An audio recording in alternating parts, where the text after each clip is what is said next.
그럴 가능성 낮다고 보지만 저는 놀라지 않을 것이다.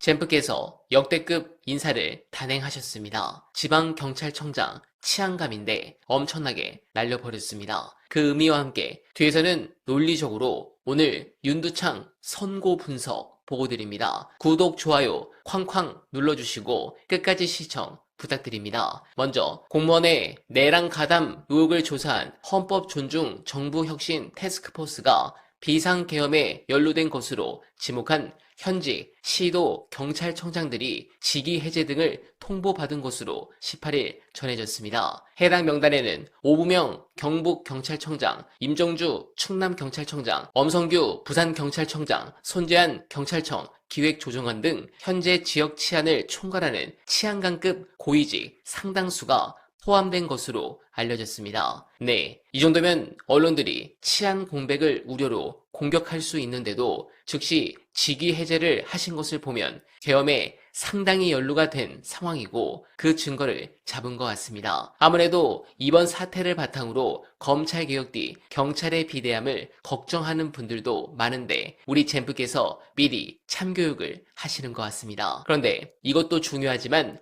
오늘 가장 핵심은 바로 윤두창입니다. 관련해 현재 쇼츠에서 화제가 된 분석 끝까지 들어주시고 여러분들의 생각 댓글로 부탁드립니다.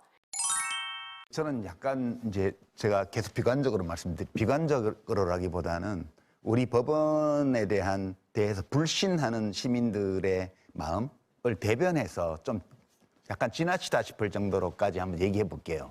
증거들이 나오죠. 법정에서. 특검에서 많은 증거를 제출을 했고 영상 증거, 증언, 물증, 기록, 메모, 온갖 걸 포렌식 결과 나와 있는 핸드폰에서 나온 그런 메시지 다 제시했습니다. 근데 판사가 보고 아니야? 난 이 증거 못 믿겠어. 그렇게 할 수 있어요. 왜냐하면 지금 김건희, 명태균 사건에 대한 판결이라든가 또는 그전에 이 내란과는 무관한 다른 정치적인 사건에 대한 판결을 보면 상충되는 어떤 주장이나 증거들이 쭉 나와 있을 때 어떤 증거를 받아들이고 어떤 증거를 배척하느냐는 판사 마음이에요.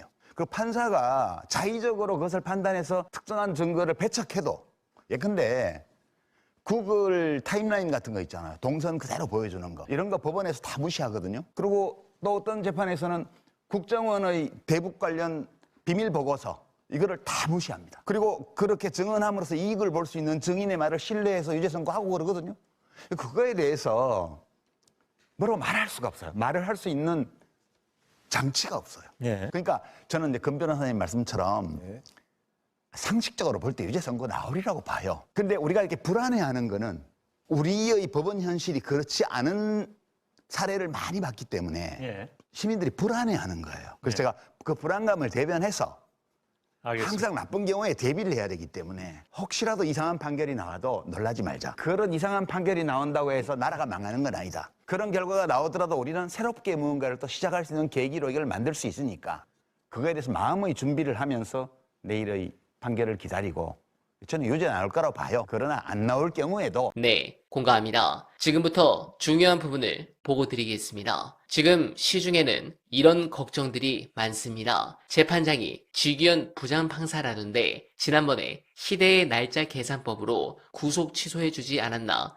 이번에도 공소기각이니 무죄 주면서 빠져나갈 구멍을 만들어주는 건 아닐까? 충분히 합리적인 의심입니다. 최근 특검 기소 사건들이 잇따라 공소기각되면서 우리 시민들이 법 기술자들에게 얼마나 많이 되었습니까? 하지만 결론부터 말씀드리면 적어도 공소기각이나 무죄가 나올 가능성은 상당히 적습니다. 왜냐? 이미 다른 재판부들이 길을 닦아 놓았기 때문입니다. 앞서 윤석열 체포방해 재판을 맡았던 백대현 재판부가 공수처에 내란죄 수사권을 명확히 인정했습니다. 게다가 한덕수 전 총리, 이상민 전 장관의 1심 재판부는 12.3 비상계엄은 명백한 내란이다라고 판결문에 굵은 못을 박았습니다. 비상계엄이라는 껍데기를 썼지만 그 알맹이는 헌정 질서를 무너뜨리려는 국헌 문란이자 폭동이었다고 본 겁니다. 만약 직위원 판사가 여기서 무죄를 선고하고 싶다면 기존 판례를 없는 수준이 아니라 아예 대한민국의 법전을 새로 써야 할 겁니다. 수많은 증거 자료와 증인들이 뻔히 존재하는데 아무리 재판장이라도 손바닥으로 하늘을 가릴 순 없는 노릇입니다. 자, 그럼 남은 핵심은 하나입니다. 바로 양형, 즉 얼마나 무거운 벌을 내릴 것인가입니다. 법조계에서는 사형 선고가 유력하다고들 봅니다. 하지만 문제는 이 양형이라는 것이 재판장의 고유 권한이라는 데 있습니다. 판사가 특별한 법적 사유가 없어도 알아서 형을 깎아주는 이른바 장량 감경이라는 제도가 있죠. 이것 때문에 사형이 무기징역으로 혹은 징역 20년으로 둔갑할 수 있다는 불안감이 나오는 겁니다. 하지만 여러분, 상식적으로 생각해 보십시오. 형을 깎아준다는 건 죄인이 자신의 죄를 깊이 뉘우치고 수사에 적극 협조했을 때 베푸는 법의 관용입니다. 그런데 윤석열의 재판 과정 어땠습니까? 수사에 비협조적인 것은 물론이고 법정 내내 남탓과 궤변, 법 기술로 일관했습니다. 반성이라곤 눈을 씻고 찾아봐도 없었죠. 이런 사람에게 장량 감경을 적용한다. 이건 재판부의 재량권 행사가 아니라 권한 남용입니다. 감경 사유는커녕 가중 처벌해야 할 사유만 차고 넘치는 상황입니다. 여러분, 오늘 선고는 단지 지기현 판사 개인의 판결이 아닙니다. 이것은 대한민국 사법부 전체에 명운이 걸린 시험대입니다. 지금 우리 국민의 사법부에 대한 분노는 이미 임계점을 넘었습니다. 최근 김건희 도이치모터스 주가 조작 사건, 명태균 공천 대가성 무죄, 이상민 송방망이 처벌 등 법의 저울이 힘있고 돈 있는 자들에게만 기울어지는 것을 똑똑히 목격해왔습니다. 그런데 이런 참담한 마당에 민주주의의 근간을 뒤흔든 내란의 우두머리에게마저 상식을 짓밟는 판결이 나온다면 어떻게 될까요?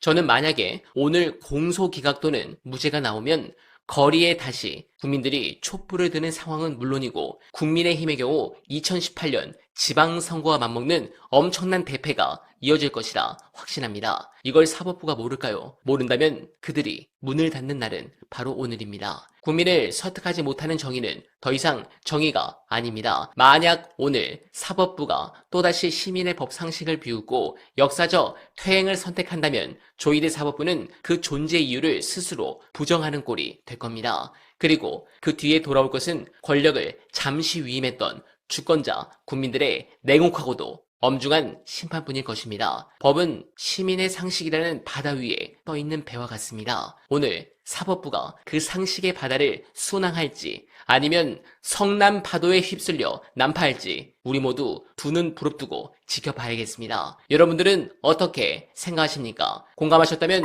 소중한 언알바 후원 부탁드립니다. 댓글에 고정된 내용을 통해 많은 사랑 부탁드리며 언알바는 오늘도 최선을 다하겠습니다. 여러분 고맙습니다.